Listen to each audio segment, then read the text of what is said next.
नमस्कार साथियों, स्वागत है आपका अपने YouTube चैनल पर। साथियों, आज मैं आपके लिए खास इम्पोर्टेंट क्वेश्चन लेकर आया हूँ वर्ल्ड ज्योग्राफी के, जो कि ब्रह्मांड से संबंधित हैं। ब्रह्मांड में अगर मैं बात करूँ तो आपका सौरमंडल किसे कहा जाता है, उसके बारे में मैं जो वीडियो अपलोड कर चुका हूँ, उसके ऑब्जेक्टिव क्वेश्चन मैं आपके बीच में लेकर आया हूँ साथियों। तो इन ऑब्जेक्टिव क्वेश्चनों की अगर मैं बात करूँ तो ये कई एग्जाम में आए हुए क्वेश्चन हैं, जो कि आपको इस रूप में काम आएंगे कि थ्योरी से किस तरीके से क्वेश्चन एग्जाम में आते हैं। तो साथियों, पहला क्वेश्चन अगर मैं बात करूं तो आज का आप देख सकते हैं स्क्रीन पर लिखा हुआ है, सूर्य के रासायनिक मिश्रण में हाइड्रोजन का प्रतिशत कितना है। पहला ऑप्शन है 71%, दूसरा ऑप्शन है 75%, तीसरा ऑप्शन है 61% और चौथा ऑप्शन है 54%। साथियों, रेलवे गुड्स कार्ड्स में ये आया हुआ क्वेश्चन है। तो मैं आपको बता दूं साथियों, सूर्य के रासायनिक मिश्रण में हाइड्रोजन का जो प्रतिशत होता है वो 71% होता है। A option is right answer. जो सूर्य अगर मैं बात करूं तो हाइड्रोजन गैस का जो गोला माना जाता है, इसमें 71% हाइड्रोजन है। जबकि हीलियम की अगर मैं बात करूं तो 26.5% जो है हीलियम पाई जाती है, जबकि 2.5% पे अन्य गैसें पाई जाती है। दूसरा अगला इंपोर्टेंट क्वेश्चन है, सूर्य की सबसे भारी सतह का नाम क्या है। सूर्य की जो सबसे भारी सतह होती है साथियों, उसका आपको नाम बताना है। पहला ऑप्शन है क्रोमोमंडल, दूसरा ऑप्शन है कोरोना, तीसरा ऑप्शन है थर्मोमंडल और चौथा ऑप्शन है प्रकाश मंडल। तो इसका सही उत्तर क्या होना चाहिए, आप कमेंट्स करके बताइए। आपने थ्योरी पढ़ी होगी तो आप अच्छे से बता पाओगे। साथियों, इसका राइट आंसर होगा B option is right answer. किरीट या कोरोना, किरीट या कोरोना जो होता है वो सूर्य का भारी सतह का नाम है, और किरीट या कोरोना को ही सूर्य का मुकुट भी कहा जाता है। ठीक है, सूर्य की सबसे भारी सतह को क्या कहा जाता है, किरीट या कोरोना कहा जाता है। और यह सूर्य ग्रहण के समय दिखाई देने वाला एक भाग है जो कि हीरक वलय जैसी आकृति बना देता है, जिसे डायमंड रिंग के नाम से भी जाना जाता है। और सूर्य की चमकदार सतह जिसे हम देखते हैं, जो फोटोस्फीयर कहलाती है। सूर्य की सतह का तापमान लगभग मैं आपको बता दूं 6000 डिग्री सेल्सियस होता है। तीसरा इंपोर्टेंट क्वेश्चन जो है वो है, पूर्ण सूर्य ग्रहण के समय कौन सा भाग दिखाई देता है। पूर्ण सूर्य ग्रहण जब हो जाता है साथियों, मतलब सूर्य ग्रहण कब होता है, आप पहले तो ये बताइए।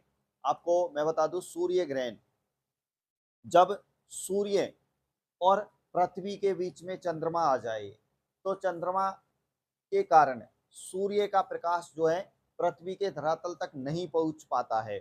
इस कारण से सूर्य ग्रहण हो जाता है। अब ध्यान रखना, सूर्य ग्रहण दो प्रकार का होता है, एक तो पूर्ण सूर्य ग्रहण और एक आंशिक सूर्य ग्रहण। तो यहाँ पर पूछा गया है कि पूर्ण सूर्य ग्रहण के समय कौन सा भाग दिखाई देता है। ऑप्शन नंबर है कोई भाग दिखाई नहीं देता है, दूसरा है क्रोमोस्फियर, तीसरा है कोरोना और चौथा है फोटोस्फियर। तो मैं आपको बता दूं साथियों, सूर्य का जो चमकीला जो भाग है, दीप्तिमान जो भाग है, उसे प्रकाश मंडल कहा जाता है, जिसे फोटोस्फीयर कहा जाता है। जबकि सूर्य का दिखाई देने वाला जो लाल भाग है वो क्रोमोस्फीयर या वर्णमंडल कहलाता है। जबकि पूर्ण सूर्य ग्रहण के समय हीरक वलय जैसी आकृति बन जाती है। ध्यान रखना है, हीरक वलय जैसी मतलब डायमंड रिंग जैसी आकृति बन जाती है, जिसे क्रिट या कोरोना कहा जाता है साथियों। अगला चौथे नंबर का क्वेश्चन आप देखिए, सौर पृष्ठ पर लगभग कितना तापमान होता है। सौर पृष्ठ पर कितना तापमान होता है आपको बताना है। क्या 8 गुना 10 1015 डिग्री सेल्सियस, क्या 500 डिग्री सेल्सियस, या 6000 डिग्री सेल्सियस, या 1000 डिग्री सेल्सियस। इसका राइट आंसर क्या होगा आपको बताना है।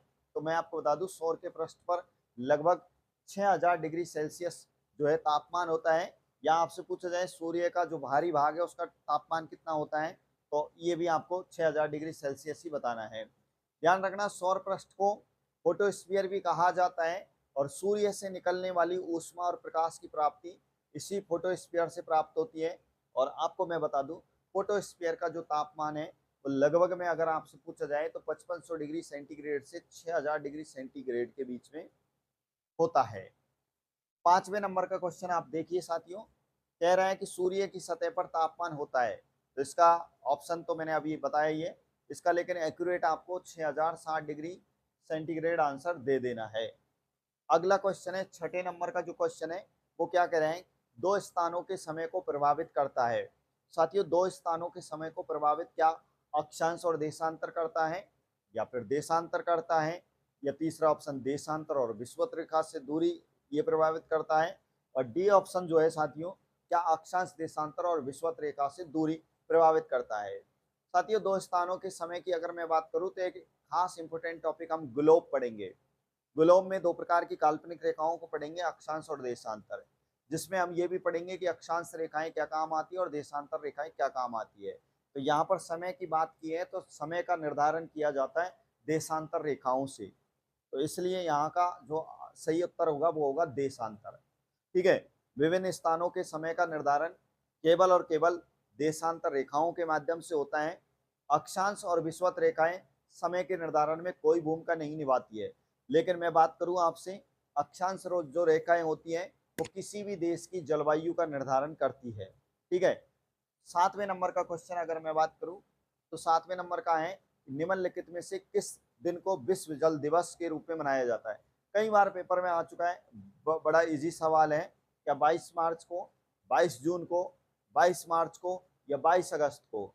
साथियों, ये जो है 22 तारीख दे रखी है, महीने चेंज है। आपको मैं बता दूं 22 मार्च को पूरे विश्व में विश्व जल दिवस के रूप में मनाया जाता है। तो इस तरीके के ये क्वेश्चन। उसके बाद आठवें नंबर का क्वेश्चन आप देखिए साथियों, कि 1 डिग्री देशांतर को पार करने में दो स्थानों के स्थानीय समय के बीच 4 मिनट का अंतर होता है। ये तो मैंने आपको जो आठवें क्वेश्चन का आंसर बता दिया है। क्वेश्चन आपने पढ़ लिया होगा कि भैया 1 डिग्री देशांतर को पार करने में दो स्थानों के स्थानीय समय के बीच का अंतर क्या है। तो आपको ध्यान रखना है कि 8 मिनट या 4 मिनट, 2 मिनट या 0। तो इसका सही उत्तर होगा दो देशांतरों के बीच। अगर आपको बात करनी है, पृथ्वी को दो देशांतर चलने में 4 मिनट का समय लगता है। ठीक है, तो आपको जब मैं देशांतर रेखाएं बताऊंगा तब मैं बताऊंगा कि पृथ्वी को 15 डिग्री देशांतर चलने में 60 मिनट का समय लगता है, क्योंकि 1 डिग्री देशांतर चलने में 4 मिनट लगता है, तो 15 गुणा 4 करेंगे तो 60 मिनट आ जाएगा। इस तरीके से भी क्वेश्चन पूछा गया है। 90 नंबर का क्वेश्चन आप देखिए, कह रहा है कि निम्नलिखित में से कौन सा ग्रह सबसे कम तीव्रता से चलता है। सबसे कम तीव्रता से चलने वाला आपको यहाँ पर ग्रह पूछा गया है। क्या पृथ्वी है, क्या शनि है, क्या बुध है, या बृहस्पति है। तो आप मुझे इसका आंसर कमेंट्स करके बताइए। तो मैं आपको बता दूं साथियों, बृहस्पति जो है उसकी परिक्रमण अवधि को वार्षिक अवधि भी कह सकते हैं, और इसकी परिक्रमण अवधि बृहस्पति की जो होती है वो 11.86 वर्ष होती है, मतलब लगभग 12 वर्ष। लेकिन शनि की मैं बात करूं तो 29.50 वर्ष होती है। ठीक है, आपको ध्यान रखना है। और बुध की जो होती है साथियों वो 88 दिन होती है। तो यहाँ पर सबसे कम तीव्रता से पूछा है, तो इसका सही उत्तर हो जाएगा Shani. Shani is right answer. इस प्रकार सबसे कम तेज चलने वाला जो ग्रह है वो कौन सा है बताओ, शनि है। Shani is right answer. अगला देखिए 10वां क्वेश्चन। कौन सा क्वेश्चन, 10वां देखिए यहाँ, बुध ग्रह सूर्य की एक बार परिक्रमा करने में पृथ्वी के कितने दिनों के बराबर समय लगाता है। क्या 88 दिन, 78 दिन, 98 दिन, या उपरोक्त में से कोई नहीं। तो इसका सही उत्तर होगा साथियों 88 दिन। सूर्य की एक परिक्रमा जो लगाने में 88 दिन लगाता है, जबकि एक परिभ्रमण करने में एक दिन इसका जो होता है वो 58 दिन का होता है। तो ये सबसे कम समय में लगाता है। बुध के बारे में मैंने आपको सारी बात बताई थी कि बुध सूर्य के सबसे निकट का ग्रह है, सबसे ज्यादा तापांतर वाला ग्रह है, और आपको मैंने बताया कि सबसे छोटा ग्रह है। तो बुध के बारे में आपको थोड़ा सा ध्यान रखना है। सूर्य का एक चक्कर सबसे कम समय में ये लगा देता है। 11वें नंबर का क्वेश्चन है, निम्नलिखित में से किस ग्रह को घूर्णन तथा परिक्रमण में एक समान दिन लगता है। तो साथियों, चाहे घूर्णन की बात करें चाहे परिक्रमण की बात करें, क्रमण जहाँ पे आ गया वार्षिक गति आ गई, घूर्णन को दैनिक गति के नाम से भी जाना जाता है। तो इसका सही उत्तर क्या मंगल है, क्या इसका उत्तर बुध है, क्या इसका उत्तर शुक्र है, क्या इसका उत्तर जो है बृहस्पति है। तो मैं आपको बता दूं साथियों, इसका सही उत्तर होगा बुध। बुध के लगभग अगर मैं बात करूं तो परिक्रमण जो अवधि होती है वो लगभग 88 दिन होती है, और घूर्णन जो गति होती है वो कितनी होती है साथियों, लगभग 58 दिन होती है। ये ध्यान रखना है, ठीक है, इस तरीके से आपको ध्यान रखना है। अगला जो क्वेश्चन है 12वें नंबर का, निम्नलिखित में से सौर मंडल का सबसे बड़ा ग्रह कौन सा है। सौर मंडल का जिसे देवताओं का भी शासक कहा जाता है वो ग्रह कौन सा है, या पृथ्वी है, या बृहस्पति है, या शनि है, या यूरेनस है। तो साथियों नाम से ही आपको पता लग रहा होगा सबसे बड़ा नाम किसका दिखाई दे रहा है, तो वो ही सबसे बड़ा ग्रह है सौरमंडल का। इसका सही उत्तर होगा बृहस्पति। आपको मैं बता दूं सौरमंडल का सबसे बड़ा ग्रह आपको बृहस्पति पता है, ठीक है। बृहस्पति को देवताओं का शासक भी कहा जाता है, और बृहस्पति के बारे में आपने बताया होगा, पता होगा कि इसका सबसे बड़ा जो उपग्रह है वो ज्ञानीमेड है, और जो ये जो है विशाल आकार में है, इसलिए इसे देवताओं का शासक या मास्टर ऑफ गॉड्स के नाम से भी जाना जाता है। और ये हमारे सौरमंडल का सबसे बड़ा ग्रह तो है ही है, और इसका जो घनत्व जो पाया जाता है वो 1.3 ग्राम प्रति घन सेंटीमीटर है साथियों। अगला क्वेश्चन है कि हमारी मिल्की वे गैलेक्सी का आकार क्या है, आकार कौन सा है, क्या गोलाकार है, या स्पाइरल है, या अंडाकार है, या इनमें से कोई नहीं। तो आपको बताइए मिल्की वे गैलेक्सी, गैलेक्सी को आकाश गंगा भी आप कह सकते हैं, मंदाकिनी भी आप कह सकते हैं।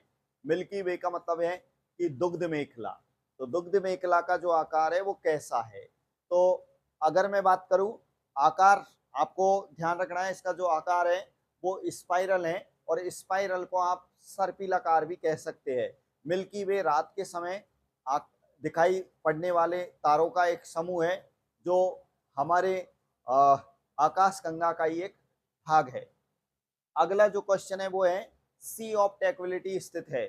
सी ऑफ ट्रैंक्विलिटी कहाँ पर स्थित है, या दक्षिण पूर्वी अफ्रीका में है, या चंद्रमा पे है, या रूस का पश्चिमी तट है, या भारत का पश्चिमी तट है। आप इसका सही उत्तर बताइए साथियों। ऑप्शन आपके सामने है, बाद में आप कमेंट्स कर देना कमेंट्स बॉक्स में। तो मैं आपको बता दूं सी ऑफ ट्रैंक्विलिटी या शांत सागर चंद्रमा पर स्थित है। चंद्रमा का पृष्ठ भाग जहां सूर्य की किरणें नहीं पहुंचती हैं, पृथ्वी से हमें नहीं दिखाई देता है, इस भाग को ही हम शांत सागर कहते हैं। लेकिन आपने देखा होगा चंद्रमा पर पैर रखने वाला पहला जो यात्री था उसका नाम था, क्या नाम था, नील आर्मस्ट्रॉन्ग था।